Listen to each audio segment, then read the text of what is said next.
Okay, welcome back to Flair College. आज हम study करने वाले हैं एक्टिविटी डायग्राम। अगर हम इसको टेक्स्ट बुक में भी देखें तो 1.5.2.4 आपका टॉपिक है जिसका नाम है एक्टिविटी डायग्राम, जिसमें हम इसकी डेफिनेशन को देखेंगे और इसकी डायग्राम को भी समझेंगे। तो बात करते हैं हम एक्टिविटी डायग्राम की। Activity diagram illustrate the flow of activities और स्टेप इन ए प्रोसेस। कोई भी प्रोसेस है, मान लो आपने चाय बनानी है, तो अब चाय बनाने की जो एक्टिविटीज हैं या चाय बनाने के जो स्टेप हैं उनका जो फ्लो है उसको बयान करती है हमारी एक्टिविटी डायग्राम। ठीक है। अब जैसे कि यहाँ पे देखो, आपने चाय बनानी है तो आपका स्टेप 1 क्या होगा, आप पानी को बॉईल करेंगे। स्टेप 2 क्या होगा, आप टी को ऐड करेंगे। स्टेप 3 के बाद आप शुगर ऐड करोगे। स्टेप 4 आप उसको कुछ देर बॉईल और उसके बाद आपकी टी तैयार है। तो ये आपका एक टी बनाने का, चाय बनाने का एक प्रोसेस है। तो इसमें जो एक्टिविटी इन्वॉल्व है इनको एक्सप्लेन करती है हमारी एक्टिविटी डायग्राम। ठीक है। तो सबसे पहले जब भी हम एक्टिविटी डायग्राम को स्टार्ट करेंगे तो हमारा जो सिंबल होगा, जो शेप होगी, वो कुछ इस तरह की होगी, ओवल शेप। ठीक है। हम क्या करेंगे, उसके अंदर स्टार्ट लिख देंगे तो हमारी जो एक्टिविटी डायग्राम है पता चल जाएगा भाई यहाँ पे स्टार्ट हो रही है। ठीक है। और जहाँ पे एंड होगी बिल्कुल सेम वही शेप होगी, सिर्फ आपने वहां पे एंड लिख देना है। ठीक है। उसके बाद जब आपने इनपुट डेटा इनपुट करवाना है, जैसे कैलकुलेटर आपने कभी यूज किया हो तो आप क्या करते हो, कोई भी ऑपरेशन परफॉर्म करवाना हो तो मान लो 2+2 करवाना है, तो मैंने 2 यहाँ पे क्या किया, एंटर किया, मतलब मैंने इनपुट दी है। तो उसके लिए जो आप यूज करते हो ये वाली शेप है, रेक्टेंगल की शेप। ठीक है। और इसी तरह आउटपुट के लिए भी, ठीक है, जब आप 2+2 करते हो तो कैलकुलेटर आपको क्या देता है, एक आंसर देता है 4। तो ये क्या है, आपको रिजल्ट मिला है। तो उसके लिए जो शेप यूज होती है वो भी जो आपने इनपुट के लिए की है वही आउटपुट के लिए होगी, रेक्टेंगल की। ठीक है। और इसी तरह प्रोसेसिंग के लिए भी आप रेक्टेंगल का यूज करोगे। प्रोसेसिंग क्या होती है, 2+2 जो 4 करने का जो प्रोसेस था उसको हम बोलते हैं प्रोसेसिंग। ठीक है।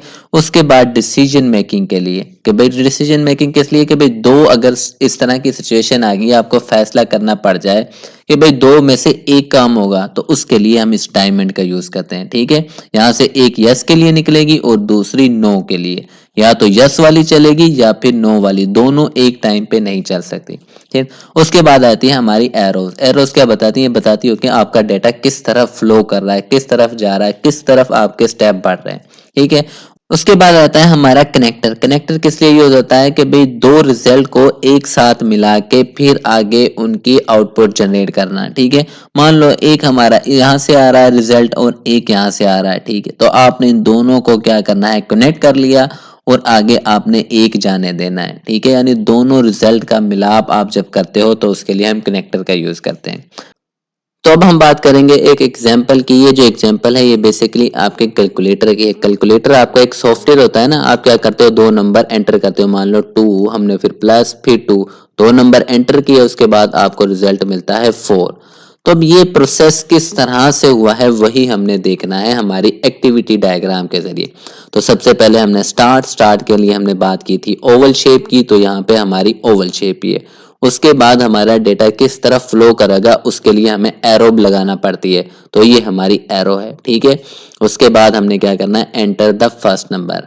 यहाँ पे हमारा क्या है, इनपुट करवा रहे हैं, यानी पहला नंबर, मान लो मैंने यहाँ पे 2 एंटर कर दिया। ठीक है। उसके बाद नेक्स्ट वो कह रहा है ऑपरेशन सिलेक्ट कर लो, आपने प्लस करना है माइनस करना है, तो उसके लिए मैंने यहाँ पे क्या प्लस कर दिया कि भाई मुझे प्लस करना है। फिर उसके बाद नेक्स्ट आपने जो स्टेप है उसमें आपने एंटर करना है कि भाई दूसरा नंबर आप क्या करोगे, तो मैंने यहाँ पे दोबारा से 2 कर दिया, यानी मैं 2+2 करना चाह रहा हूँ।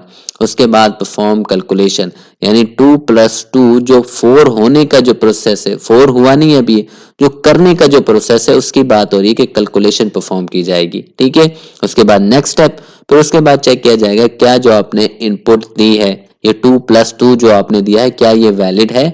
ऐसा भी हो सकता है ना कि भाई आप 2 को डिवाइड कर दो 0 से, तो ये तो मैथ एरर है, आप कैलकुलेटर से करोगे तो आपको आंसर नहीं मिलेगा, वो बोलेगा कि भाई ये मैथ एरर है, ऐसा पॉसिबल ही नहीं है।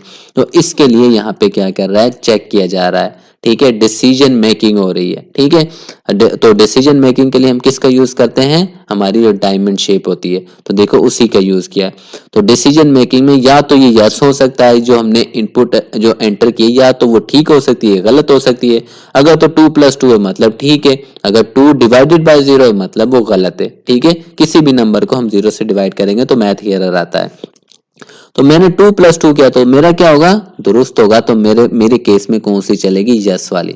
इन दो में से एक ही चल सकती है, या नो वाली या यस वाली। अगर तो ठीक है तो यस वाली, अगर गलत है तो नो वाली। ठीक है, तो मेरे केस में चलेगी यस वाली। तो फिर यहाँ पे मुझे क्या रिजल्ट शो हो जाएगा, वो रिजल्ट क्या होगा हमारा 4। और यहाँ पे हम क्या कर जाएंगे, एंड कर जाएंगे। लेकिन अगर मैं 2 डिवाइडेड बाय 0 कर देता तो उस सूरत में जब यहाँ पे चेक होता है कि जो आपकी इनपुट है वो वैलिड है या नहीं, तो फिर क्या होगी, इनपुट तो मेरी वैलिड नहीं है, तो मैंने गलत एंटर किया। तो फिर यस वाला काम नहीं होगा, बल्कि कौन सा होगा, नो वाला। तो फिर यहाँ पे मुझे एरर मिलेगा कि भाई आपने जो इनपुट एंटर की है वो गलत है। तो हमें दोबारा से यहाँ पे भेज देगा कि भाई दोबारा से फर्स्ट नंबर एंटर करो, फिर ऑपरेशन सिलेक्ट करो, फिर दोबारा से सेकंड नंबर, फिर उसके ऊपर कैलकुलेशन परफॉर्म की जाएगी, फिर चेक किया जाएगा कि आपने इस दफा एंटर किया। अगर नहीं किया तो आपको फिर वापस भेज देगा, आपको एरर देगा और दोबारा से एंटर करो जब तक आप इसको सही नहीं कर। जैसे ही आपने सही किया आपको रिजल्ट मिला और आपकी एक्टिविटी डायग्राम एंड हो गई। ठीक है, ये एक और एग्जांपल एक्टिविटी डायग्राम है जो आपकी टेक्स्ट बुक में दी गई है। तो यहाँ पे सबसे पहले स्टार्ट किया, ये बेसिकली आपका जो रेस्टोरेंट सिस्टम है जिसमें आप एक ऑर्डर प्लेस करते हो, उसके लिए ये एक्टिविटी डायग्राम बनाई गई है। ठीक है, आप कुछ खाना खाने के लिए जाओ तो ऑर्डर देते हो, फिर उसके बाद आपके जो ऑर्डर है वो तैयार होता है, उसके बाद आपको सर्व किया जाता है, तो उसके लिए। तो सबसे पहले स्टार्ट किया, फिर नीचे आए। तो सबसे पहले आप जब रेस्टोरेंट में जाते हो तो क्या करते हो, ऑर्डर प्लेस करते हो। ठीक है, उसके बाद आपके लिए वो फूड तैयार किया जाता है जो आपने ऑर्डर किया है। ठीक है, तो जैसे ही यहाँ पे उसके बाद चेक किया जाता है कि भाई क्या वो जो हमने ऑर्डर किया वो रेडी है। अगर तो रेडी है तो वो आपको डिलीवर कर दिया जाएगा और उसके बाद आपका जो प्रोग्राम है यहाँ पे एंड हो जाएगा। ठीक है, अब यहाँ पे कनेक्टर क्यों लगाया उसको समझो।